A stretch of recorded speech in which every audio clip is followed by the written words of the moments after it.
Bismillahirrahmanirrahim. Assalamualaikum warahmatullahi wabarakatuh.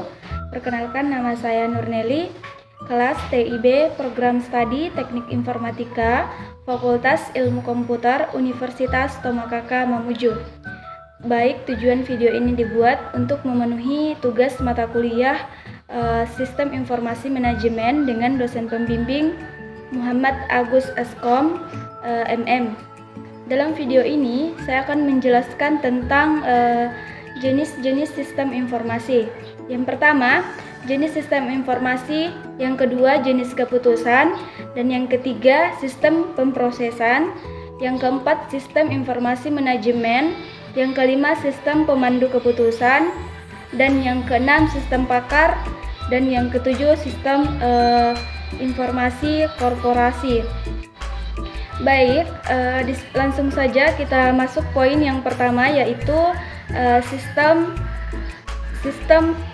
jenis sistem informasi, di mana jenis ini dikelompokkan berdasarkan beberapa tingkatan atau kategori. Yang pertama berdasarkan tingkatan sistem, yang kedua berdasarkan fungsi bisnis. Yang dimaksud dengan fungsi bisnis ialah fungsi bisnis di dalam perusahaan. Yang utama biasanya keuangan, pengadaan, produksi, penjualan, personaliah, dan pemasaran. Yang kedua, jenis sistem berdasarkan ruang lingkup pengguna. Mulai dari kelompok pengguna, misalnya mulai dari kelompok perorangan, kelompok perusahaan, pemerintah, hingga kelompok sosial. Sistem informasi personal ialah sistem yang digunakan oleh perorangan atau individu untuk memenuhi kebutuhan pribadinya. Misalnya sistem informasi kontak, kalender, perbankan atau mobile banking, dan sistem informasi koleksi aset. Yang ketiga, jenis sistem informasi berdasarkan perangkat. Berdasarkan perangkat dibagi menjadi 3 bagian. Yang pertama, sistem informasi basis PC. Yang kedua, sistem informasi berbasis mobile. Dan yang terakhir itu sistem informasi basis web. Poin yang kedua yaitu jenis keputusan, di mana jenis keputusan dibagi atas 2 bagian, yaitu jenis keputusan terstruktur. Jenis keputusan terstruktur sering terjadi dalam suatu perusahaan atau organisasi. Contoh misalnya, barang di toko sudah habis. Minimal untuk menyelesaikan masalahnya, melakukan pengambilan barang di gudang.